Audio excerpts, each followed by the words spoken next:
Viral, pria tua berkursi roda bagikan uang di Makassar, ribuan orang mengantri.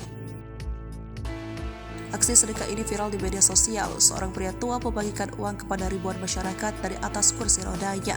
Warga silih berganti datang menjabat tangannya sebelum dapat uang.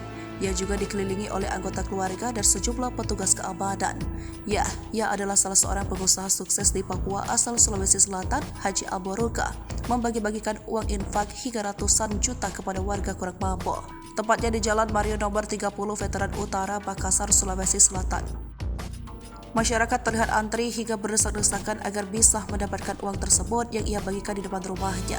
Pembagian uang itu nyaris memicu kericuhan, keributan, dan terjadi berdesak-desakan.